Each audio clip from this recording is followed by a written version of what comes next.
بسم الله الرحمن الرحيم الحمد لله رب العالمين والصلاة والسلام على رسول الله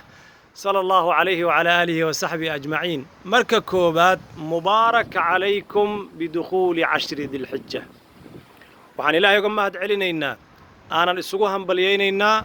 طبعا كان مالمود بشع عرفة وأيامها إلهي أيامها أقو خير كبدنا نبي عدي صلى الله عليه وسلم مركا culimmaduna aad bay uga hadleen adugu xambaliyow maxaad soo kordhisay ileen anaa hadhay looma hadlee hal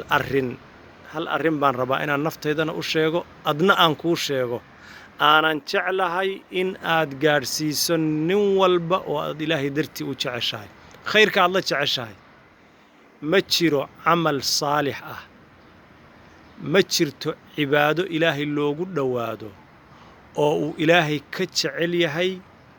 cibaadada iyo camalka saalixa ah ee la sameeyo tobankan ayaamood ee maanta ay kow tahay allahu akbar aan mar kale ku celiyo ma jiro camal saalix ah ma jirto cibaado ilaahay loogu dhowaado oo uu ilaahay ka jecel yahay camalka saalixa ah iyo cibaadada la sameeyo tobankan maalmood maxaan sameeyaa marka wax kasta oo ilaahay uu jecel yahay raallina ka yahay salaada ku khushuuc quraan akhriska kordhi duxada daa'im afar ragcadood tuko raatibada yaysan kaa tegin ee zaka haddii aad xoolo leedahay zakada bixi soonka haddaad awooddo tobanka maalmoodba marka haddaadan xaaji ahayn ilaa bisha carafo sagaalka maalmoodba soon قيام الليل كبدي قرابة حريرين تبدي سبحان الله والحمد لله ولا إله إلا الله الله أكبر أفكاد بيسن كإنجين أفكاد هكا قيناتو محايا لي الرواية قارة أيا سيجارة أقصو أروري تسبيح ذا هي تحميد هي تهليشة مركا ولا شيء ذا مسلمات ذا هاي الرنكاسي